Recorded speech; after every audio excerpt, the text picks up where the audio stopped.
semuanya, perkenalkan nama saya Aidia Tahta Alvina. Saya Cisita Ranita Mintias. Di sini kami akan membahas dan menjelaskan tentang materi golongan darah.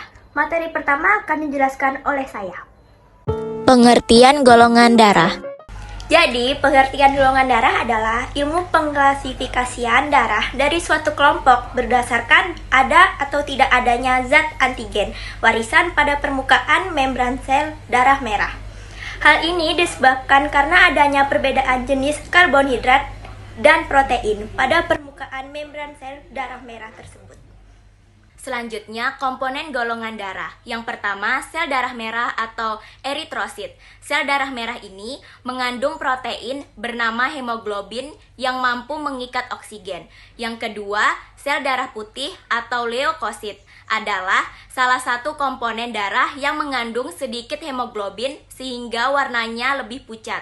Yang ketiga, plasma darah. Plasma darah adalah cairan berwarna kekuningan yang bertugas membawa sel darah. Yang keempat, trombosit. Trombosit adalah salah satu komponen darah yang berfungsi membantu proses pembekuan darah. Selanjutnya adalah jenis golongan darah.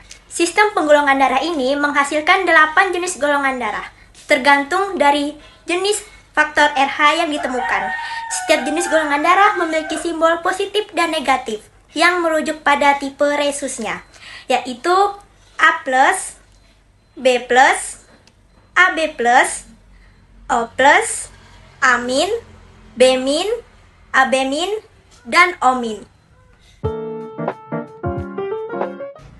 Nah, apakah mengetahui golongan darah itu penting? Jawabannya penting, karena mengetahui golongan darah bisa memudahkan dokter dan tenaga medis lain apabila kamu mengalami keadaan gawat darurat seperti kecelakaan hebat dan butuh transfusi darah secepatnya.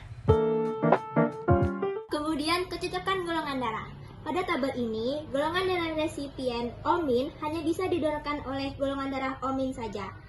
O+, A-, A+, B-, B+, AB-, dan AB+, tidak bisa.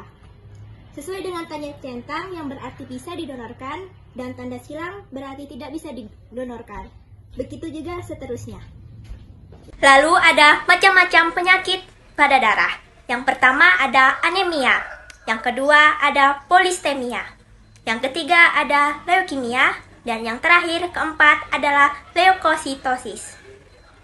Sekian penjelasan dari kami. Jika ada salah kata, mohon dimaafkan. Terima kasih.